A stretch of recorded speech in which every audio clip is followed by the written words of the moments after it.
Siberia is not for the unprepared. If the animals don't get you, the mucky bogs and wetlands might be what do you in. And while navigating that terrain, you have to look out for wintry temperatures of, like, -70 degrees Fahrenheit. And did we mention there aren't a lot of people around to help you out when you're in trouble? Before we begin, make sure you smash that like button, subscribe to our channel, and click the notification bell for more amazing videos. In other words, it's the last place in the world a 4-year-old girl and her dog would want to make their playground. But that didn't stop little Karina Chikatova and her pooch from following her dad into the dangerous wilds anyway, where she faced every challenge the rugged terrain had to offer. 4-year-old Karina Chikatova lived in a remote Siberian village in the Far East region called the Sakha Republic. There, she shared a small home with her father, mother, grandmother, and her dog, Nida. Like most kids her age, Karina was energized by a youthful curiosity, that urge to explore and know and understand. Which was why, in July 2014, she followed her father, Rodion, on an expedition into a part of the Siberian wilderness also known as the taiga. Now this decision was problematic for a few different reasons. The first reason being that the taiga is very much an animal kingdom, dominated by bears, tigers, and wolves with really sharp teeth and an appetite for people.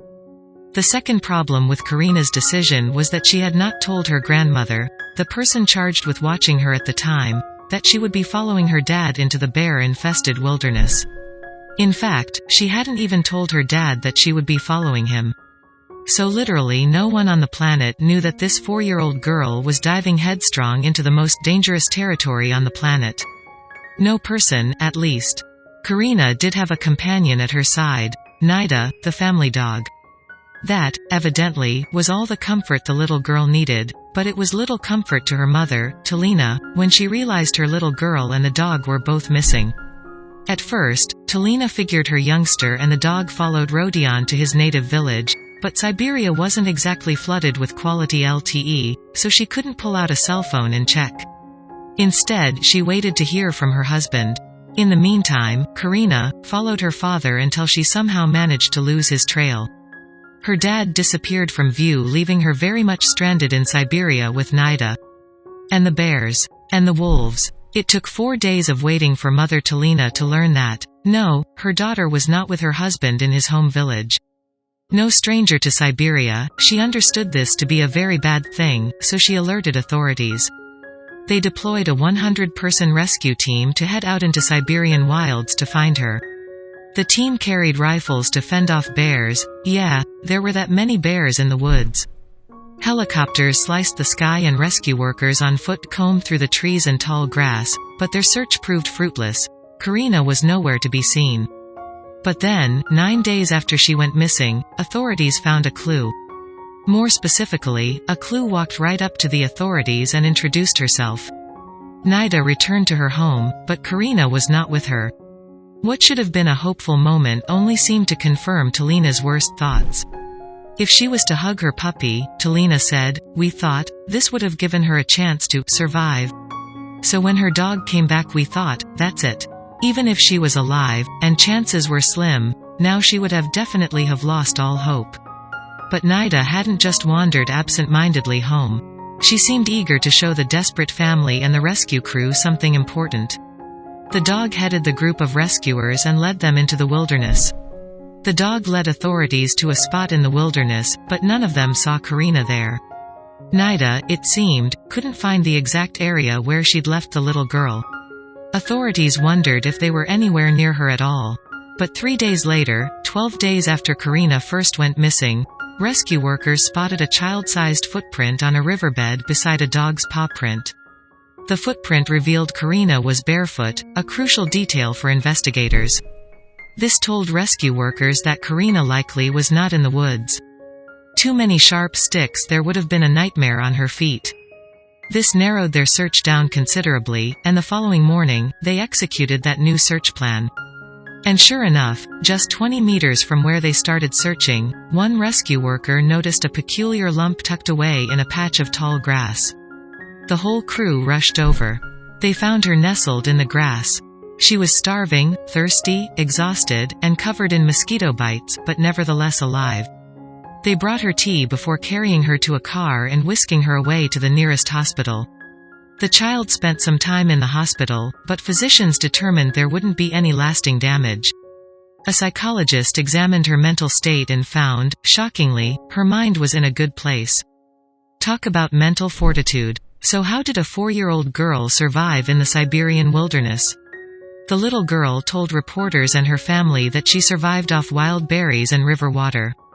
Then, of course, there was Nida, the lovable canine that gave her warmth at night and companionship in the daytime.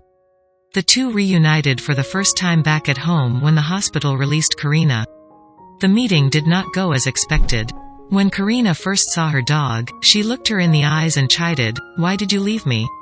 Those 3 days of solitude must have really affected the little girl. But eventually, she came to understand what the dog did for her. "It was Nida who rescued me," Karina said sometime later. "I was really, really scared. But when we were going to sleep I hugged her, and together we were warm." Karina's story gripped everyone watching, and locals even erected a statue of the girl and her pooch to celebrate their strength and will to survive. Not bad for a 4-year-old and her dog, huh? In the end, Karina made a full recovery, and by 2018, attended a ballet boarding school 350 miles away from the village she'd wandered away from all those years ago. Her teachers believed she had the talent to compete in Russia's competitive ballet scene. When she just started her classes, Karina was very reserved, a boarding school leader said. She has changed so much and became a lot more open, sociable, friendly and independent. She made many friends who love her lots. But even as she danced like an expert and earned friends with her exuberant personality, she would never forget the friend that made it all possible, Nida, the loyal canine. Thanks to an abundance of technologies and other people, we can easily pinpoint our exact locations. In this day and age, it's hard to get truly lost, though some places, like rural Siberia, are not so Wi-Fi rich. 15-year-old Svetlana Evi lived her entire life in the Gilr Peninsula, a frigid place in northern Siberia. Svetlana dreamed of a life outside of the continuous routine with her family. Like many others, she and her family herded reindeer to make a living. Though not the most exciting profession, shepherding instilled Svetlana with deep confidence when it came to navigating Siberia's rough terrain. While she was stuck at home, Svetlana wished she were with her brother. He spent the summer at a different camp some distance away, presumably living it up and having all the fun Svetlana wasn't allowed to have. But of course, he wasn't that far away, just 4 miles. Svetlana figured she could make that journey in no time at all and that whatever her brother was up to had to be more exciting than sitting around with her family and some reindeer. So Svetlana set off to visit her brother. She was traveling alone and without any kind of navigation aids, but she wasn't worried. She knew the terrain like the back of her hand, so surely going a bit further wouldn't pose a problem. Several hours passed, and Svetlana started to panic. She should have made it to her brother by now, and yet she stood in the middle of the wilderness, with no people or buildings in sight. She began to feel dizzy. Meanwhile, her family back home grew concerned. Svetlana had never gone out alone for such a long time. Her uncle Ivan, knowing that time was precious, organized a search party of family members and neighbors. They had to find her. But Ivan understood the vast scope of the Siberian region. They could surmise the rough direction in which Svetlana had headed, but that knowledge only went so far. She could have gotten lost and switched to any other heading. And that was precisely what had happened. After a rough night out on the tundra, Svetlana couldn't make heads or tails of where she was. Before she could head back home, however, another issue pressed on her mind: survival. Svetlana felt certain help was on the way, but realized it could be a while until anyone arrived. With a bit of luck, she located some cloudberries. They were half frozen and unripe, but they were food. As more time passed, Svetlana kept moving. She continuously looked over her shoulder, for she knew dangerous beasts lived out on the tundra. Arctic wolves would usually go after stray reindeer, but they would gladly accept a lost girl as their meal. Night fell again and again. Although daytime temperatures could sometimes reach 80 degrees Fahrenheit, the night air dropped far below freezing. Svetlana shivered herself to sleep as she fought to stay alive. Svetlana grew so weak that she could no longer walk.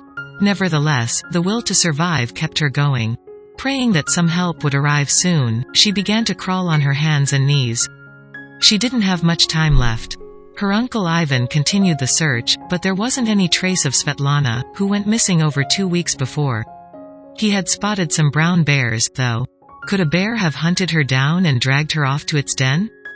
Dismayed, Ivan walked around an area just 7 miles from their home. Then, without warning, he spotted a figure on the horizon.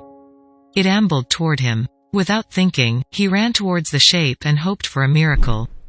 It was Svetlana. Though her body was battered and bruised and she was emotionally spent, somehow, she stayed alive. Ivan resisted the urge to scold her for acting so foolishly and arranged for a physician to examine his niece. Living in such a remote part of the Gidin Peninsula, Svetlana did not have access to a full medical staff in the immediate vicinity of her home. A helicopter arrived to carry her to a hospital. Once aboard, she shared her incredible story. Nobody could quite believe how Svetlana scraped together the bare essentials out in the wilderness. Though still just a girl, she managed to evade the tundra's many hazards while knowing how to take advantage of its biggest asset, plenty of fresh water. Amazingly, Svetlana seemed pretty healthy. Though she had no shelter and barely any food over the course of 2 weeks, her vitals were pretty steady. Doctors found no sign that her life was in danger. But just as a precaution, Svetlana's family kept her in the hospital in Tuzovsky to fully recuperate. They gave thanks that she survived such an ordeal and hoped that after her harrowing adventure, Svetlana wouldn't mind spending time at home again.